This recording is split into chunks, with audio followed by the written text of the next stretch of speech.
Brother మాటలు మస్తుగా మాట్లాడచ్చు. ప్రాబ్లం ఏంటంటే రేవంత్ రెడ్డి గవర్నమెంట్తోని వాళ్ళు ఇంకా కూడా ప్రతిపక్ష మోడల్నే ఉన్నారు.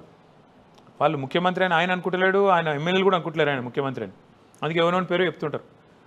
ఇవాళ వాస్తవం ఏంటంటే ఇంకా ప్రతిపక్షంలో ఉన్నట్టుగానే భ్రమించి రోజొక కేసు పెట్టాలా, రోజొక్కసారి టీఆర్ఎస్ మీద బురద జల్లి కేసీఆర్ గారిని ఏదో 2 మాటలు తిట్టి నోటి తీట తీసుకోవాలి, జనంను ఏదో డైవర్ట్ చేసి మీడియా మేనేజ్మెంట్ చేసి బతికేయాలి. ఇదే ఆయన ఎజెండా. కానీ మేమేం చేస్తున్నాం? నీ 6 గ్యారంటీలు ఏంది? నువ్వు లగచర్ల రైతుల మీద దాడి ఏంది? మూసి ఎందుకు ఇబ్బంది పెడుతున్నావు? హైడ్రాని ఎందుకు పేదలను కొడుతున్నావు? ఇవి మేము అడుగుతున్నాం. ఆయనకు బర్దాష్ అవుతలేదు. అందుకే ఏం చేయాలి? ఏదో ఒకటి చేసి జైల్లో పెట్టాలి. పెట్టు, చూస్తాం. పెట్టు. నేను ఏం తప్పు చేసినా అని పెడతావు జైల్లో? నన్ను ఏం తప్పు చేసినా నేనేమంటున్నా అంటే అల్టిమేట్గా నిజాయితీకి ధైర్యం ఎక్కువ. నేను ఇట్లా మాట్లాడుతున్నా మోడీ గారిని, రేవంత్ రెడ్డి గారిని ఎందుకు మాట్లాడుతున్నా?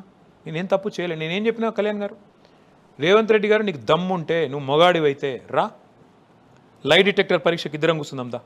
నీ మీద ఏసీబీ కేసు ఉంది, నా మీద ఏసీబీ కేసు ఉంది. ఇద్దరం మంచిగా పెట్టుకొని కూర్చుందాం. మొత్తం లైవ్ టీవీలో కూర్చుందాం. ఎవడు దొంగనో ఎవడెందో తెలుస్తుందా? నేను తప్పు చేయలేదని చెప్తున్నా. లై డిటెక్టర్ పరీక్ష పెట్టుకుంటా అని చెప్తున్నా. నీకు దమ్ముందా? నువ్వు నిజంగా తప్పు చేయకపోతే వస్తావా? దమ్ముందా రేవంత్కి? మీరు పిలవండి ఒకసారి. రైట్. కేటీఆర్ గారు, ఎందుకంటే మీ పార్టీ మీద, మీ నాయకుల మీద ప్రధానంగా ఎప్పుడు ఈ ప్రభుత్వం కూలిపోతుందా అని ఇలాంటి ఆలోచన చేస్తున్నారనే విమర్శలు కాంగ్రెస్ నుంచి వస్తున్నాయి.